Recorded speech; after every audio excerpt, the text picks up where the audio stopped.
The Second World War had left Europe scarred and scattered. Cities were rebuilding, factories reopening, and air forces, once mighty, were starting again from ashes. The Iron Curtain split east from west, and in the skies above, NATO and the Warsaw Pact prepared for confrontation. By the early 1950s, the Cold War had divided the continent. The North Atlantic Treaty Organization faced a problem. Its member nations were flying a patchwork of American, British, and leftover wartime aircraft. They needed a single light jet fighter, something fast, cheap, reliable, and built in Europe. In 1953, NATO issued a call, the NBMR-1 specification, or NATO Basic Military Requirement No. 1. The goal was clear: find one jet that could serve across the alliance as a lightweight strike and reconnaissance aircraft.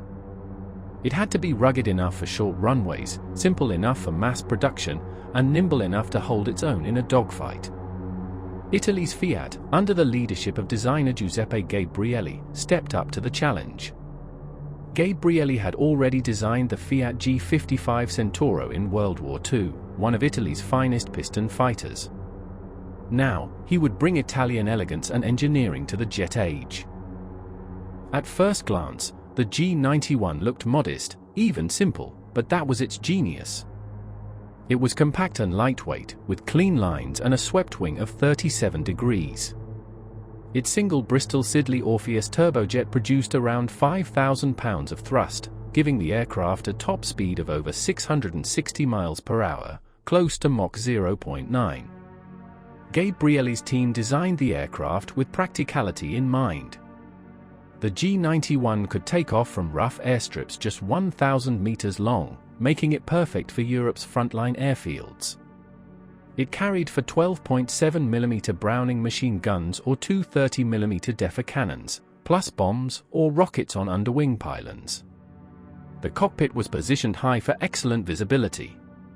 The pilot's seat, armored against ground fire, sat beneath a large bubble canopy. Its systems were simple, durable, and easy to maintain, exactly what NATO had asked for.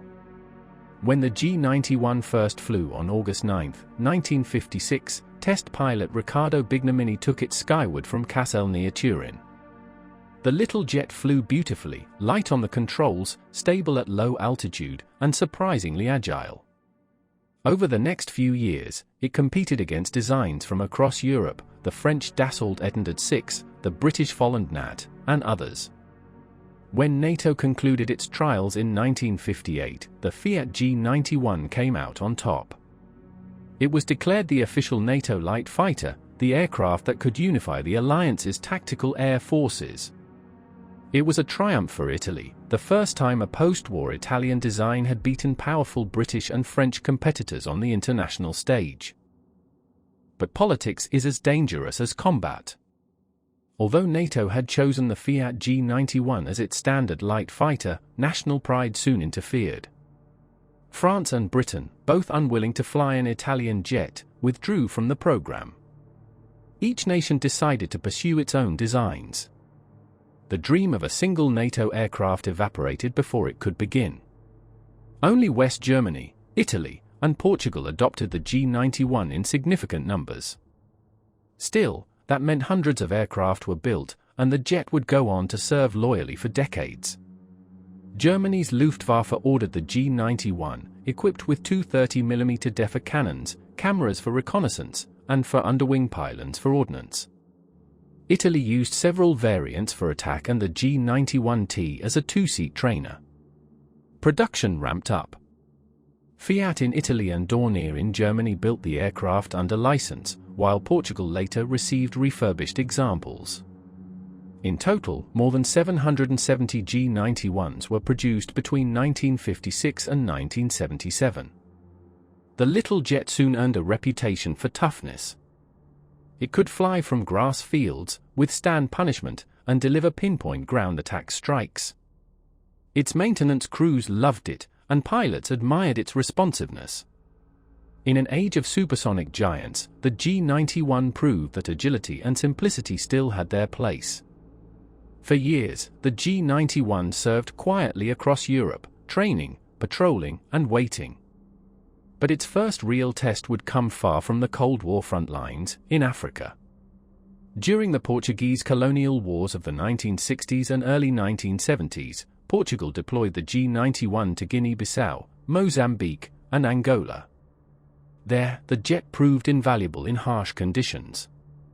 Operating from short dirt runways and often under extreme heat, the aircraft's small size and rugged landing gear allowed it to operate from primitive airstrips that larger jets could never use. It could strike quickly, vanish into the clouds, and return before enemy forces could react. Portuguese pilots grew to respect the G91's reliability. They flew it hard and often, sometimes making multiple sorties per day. Despite the rough conditions and limited infrastructure, the aircraft rarely failed. It became the backbone of Portugal's overseas air power until the late 1970s. In Europe, meanwhile, the G91 was a familiar sight in NATO exercises.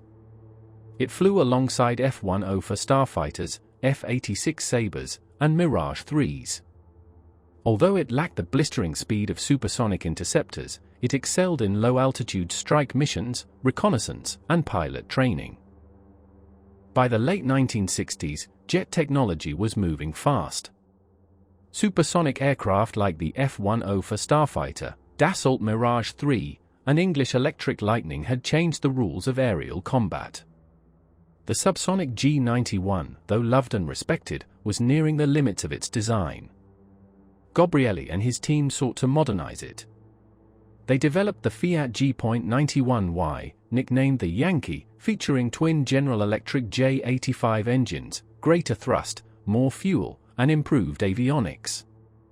The G91Y could reach Mach 0.97 and carry heavy payloads, making it a capable attack aircraft. However, it arrived just as NATO began moving toward larger multi-role fighters.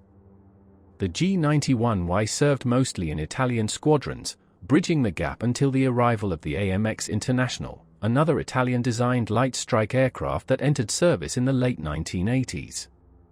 By the late 1970s, Germany had replaced its G91s with F for Phantoms and Alpha jets, while Portugal kept flying them until 1993. After nearly 40 years in the air, the Gina's long service quietly came to an end. One of the G91's most iconic roles was not in combat, but in performance. The Italian Air Force's famous aerobatic teams adopted the G91 Pan in 1963. Painted in brilliant blue with the green, white, and red of the Italian flag streaking behind it, the Gina dazzled spectators across Europe for almost 2 decades. Crowds marveled as the compact jet streaked overhead, performing tight loops and synchronized rolls. The G91's agility and acceleration made it perfect for precision flying.